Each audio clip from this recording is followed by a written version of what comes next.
नमस्कार दोस्तों, आज मैं आपको बताने वाली हूँ कि हिंदी में बनावट के कारण भी गलतियां हो जाती हैं। अक्षरों की बनावट पर ध्यान नहीं देते और जल्दी जल्दी में बनावट को गलत कर देते हैं, तो भी हिंदी में गलतियां हो जाती हैं। क्योंकि कुछ अक्षरों की मिलावट एक जैसी है, कुछ दो अक्षरों को मिलाएं तो उनकी बनावट एक जैसी होती है। आप लिखते हैं कुछ और लिख जाता है कुछ और। तो राइटिंग अच्छी रखेंगे तो बहुत ही अच्छी बात है। राइटिंग अच्छी ना भी हो तो भी आपको उस बनावट का ध्यान रखना है। जैसे मान लीजिए आपने लिखा रवा और आपने ध्यान से नहीं लिखा, र और वा में आपने बीच में जगह नहीं छोड़ी, तो वो क्या बन जाएगा? खा। खा। तो रवा और खा दोनों की बनावट एक जैसी है, र और वा मिलाकर बनते हैं लगभग। लेकिन खा में हम दोनों पास पास रखते हैं, रवा में हम र के बाद थोड़ी सी जगह छोड़ते हैं तो रवा बनता है। तो बनावट का ध्यान आपको बहुत रखना है। धा और घा एक जैसे होती है, तो एक में ऊपर से शिरो रेखा बंद होती है और एक में बीच में खुली रहती है। ध में ऊपर एक थोड़ा सा गोल करके नीचे हम बनाते हैं, जबकि घा को सीधा सीधा बना लेते हैं घ। तो अगर आपने देखने में लिखने में गलती की तो धा का घा हो सकता है, घ का धा हो सकता है। मान लीजिए आपने कहा धन और आपने ध को ऊपर से बंद कर दिया, तो वो क्या बन गया? घन। घन अलग होता है, वजन का नाम होता है घन, उसके एरिया का नाम होता है घन। और धन मतलब मनी।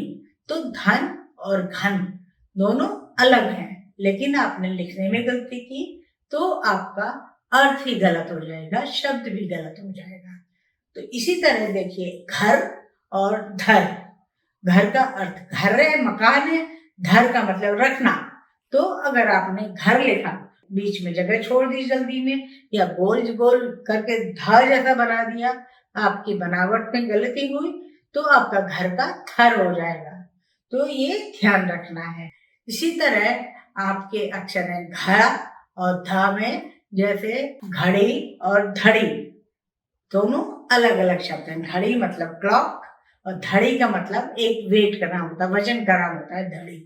तो दोनों का अर्थ अलग है। ध की जगह घा लिखा या घा की तरह आपने बनावट में गलती की और आपने ध जैसा बना दिया तो उसका अर्थ ही बदल जाएगा। ऐसे ही य और थ बहुत मिलते जुलते हैं। य लिखते हैं उसी तरह था लिखते हैं, लेकिन था में ऊपर हम गोल घुंडी बना देते हैं तो था बन जाता है।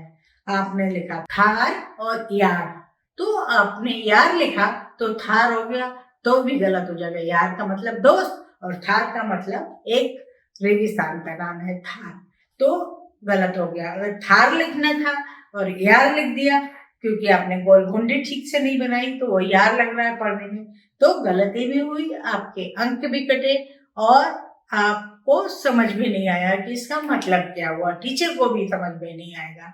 थार और यार एक जैसे हैं, व और बा मिलते जुलते हैं। अगर आपने जल्दी में चलाया पेन और व लिखते लिखते बीच में डॉट जैसा कुछ लाइन जैसा बन गया तो वो ब हो जाएगा। बन और वन। वन का मतलब कोई बनाना, वन का मतलब जंगल, वन। तो उसमें हमने बीच में लाइन नहीं खींचनी है, वन। और बन बनाना कोई चीज, बन खाने वाला भी होता है, तो आपने उसमें अगर गलती से लाइन खींच दी या पेन से हल्की से डॉट बन गई जो लाइन जैसी लग रही है, तो उसका अर्थ गलत हो जाएगा। आपने अक्षरों की बनावट को ध्यान से सीखना है और ध्यान से समझना है कि कौन सा अक्षर किस तरह लिखा जाता है। ध्यान से उसकी बनावट को समझ लेना है, आपके लिखने में गलतियां नहीं होंगी। दोस्तों, हमें आपका बहुत प्यार मिल रहा है और उसके लिए दिल से शुक्रिया।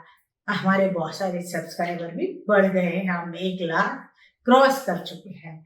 हमारा एक दूसरा चैनल है फनजोमैनिया, इसमें हम दुनिया भर की सैर कराते हैं, क्योंकि मैंने दुनिया भर की सैर की है, इसलिए हर शहर हर जगह के बारे में मैं आपको व्यक्तिगत रूप से बताती हूँ। कैसे जाएं, कैसे ठहरे, क्या देखें, बहुत कुछ वहाँ क्या खाना है, क्या रहना है, सब चीजों के बारे में बताती हूँ, इंडिया के भी और दुनिया भर के। आपको जब भी समय मिले आप फंजो मैनिया चैनल जरूर देखिए, और दोस्तों इसको भी उतना ही प्यार दीजिए जितना लॉजिक टच को दे रहे हैं। इसको सब्सक्राइब भी जरूर कीजिएगा। फिर मिलेंगे, बाय।